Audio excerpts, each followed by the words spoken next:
Done and dusted, and Bangladesh have managed to score 37 for 2. Have a look at the power play.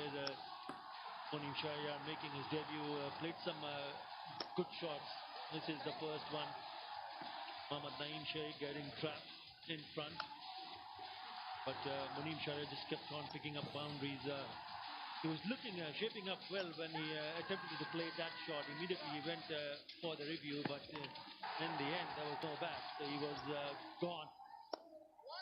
Back live. In comes Shakib, and Shakib will be on strike. Remember, in the Bangamundu BPL 2022, he was the player of the series. Runs with the bat. He picked up, I think, 5 man of the match awards on the trot. Mohammad Nabi in the attack, the skipper. Chopping and changing his bowling lineup is the captain. Into the attack straight away after the power play. Successful one for Afghanistan, but they need to continue to work. Just going to ask you there for a moment, in terms of how that top 4 looks. Sharia comes in, the Naeem Sheikh. Then Littendas coming in at number 3.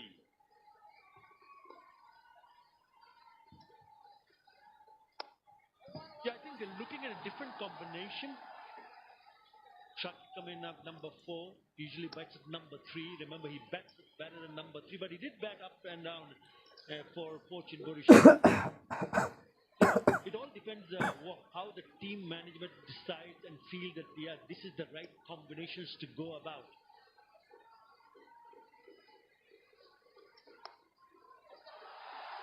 Nicely played, with only be a single. Remember, no Tamim Iqbal. Tamim Iqbal has decided not to play T20 internationals, and he went on to score more than 400 runs in Bangamundu BPL.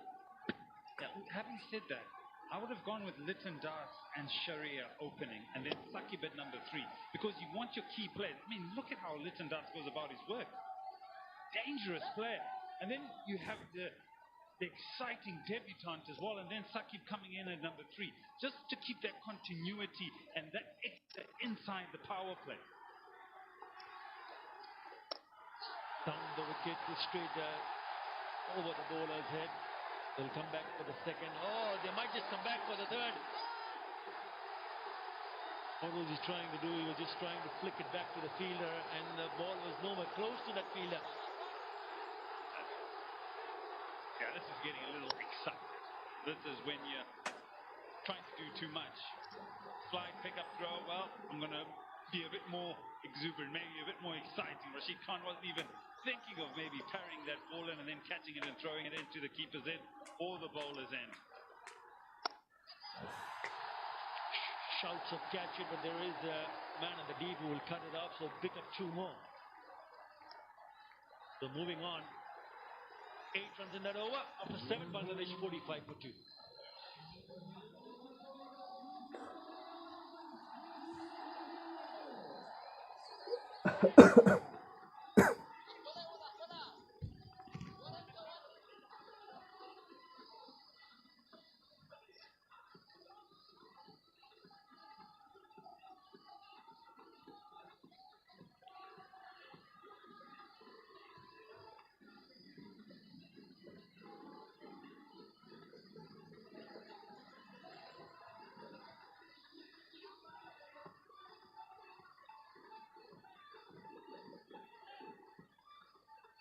Going back to that question that perhaps they could have tried little that, yes, they could have, but I think the management wanted to find out whether they would go with a left-hand, right-hand combination.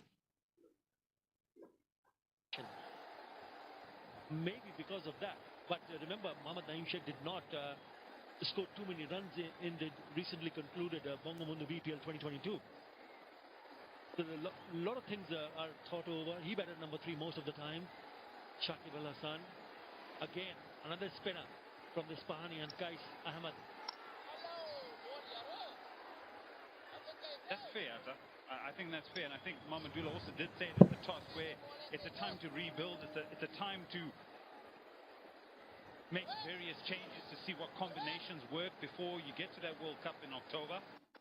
And also remember, the conditions in Australia are going to be totally different from here. So there is an opportunity to and see what works as you build up to that particular tournament. Well, one thing what the creator has tried is to maybe add a little bit more grass, which allows the ball to bounce a little bit more. Maybe that's probably the way things will be in Australia. It's still a long way to go, but I think he's done a wonderful job here. In terms of the surface.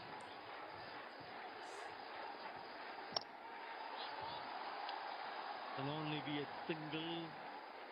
Let's not forget some of those scores in the latter part of Bangabaru Bangladesh Premier League, where 180 was now just becoming a permanent feature.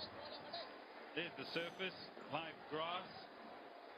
The ball was coming on, there was pace, there was bounce, but also with the fact that that greenery that you see on those 22 yards, the ball came on nicely and the batsmen did enjoy it. It's about the bounce. If it has got even bounce, then the players will bat themselves. Oh, in trouble, in trouble! Kai Saman has picked up the big fish. Shakib Al Hasan trying to play the slot sweep, gets the top edge. And gone. He goes on the sweep. Just a bit of extra bounce, just a fraction. It catches the shoulder of the bat, and Mujib Rahman takes the catch, and Chase Ahmed, in his very first over, gets a big wicket. A really big one. It's the dangerous Shakib Al Hasan, gone for 5 and 47 for 3.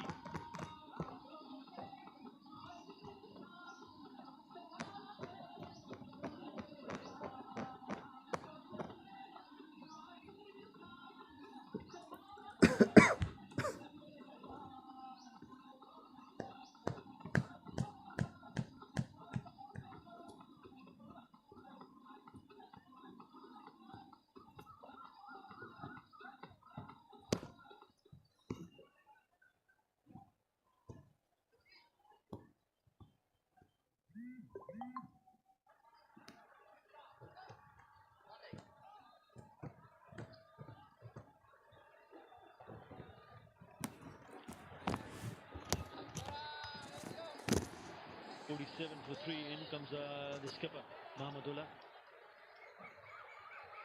Closing in on 2,000 runs.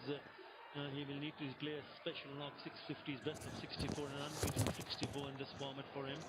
His highest score, slip in place.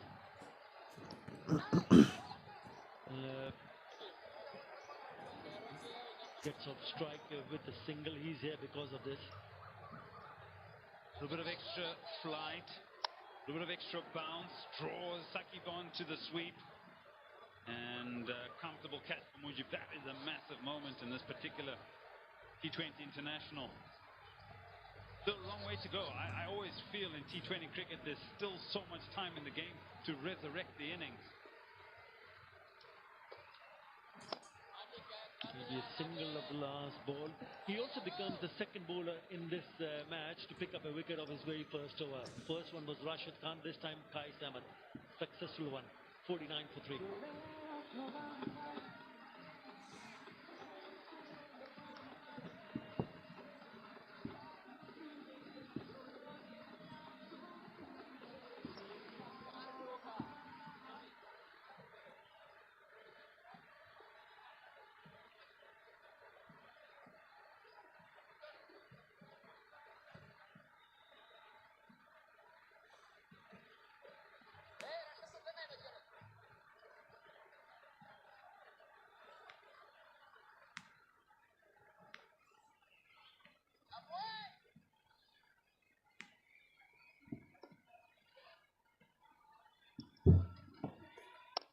Short, still can't put it through the gap. So there were two shots that have been played, finding the fielders. That single. He'll hold the key. Sandas has been joined by his skipper. He's looked the one that's been in most control and most attacking. Here's Mahmudullah just strode out into the middle.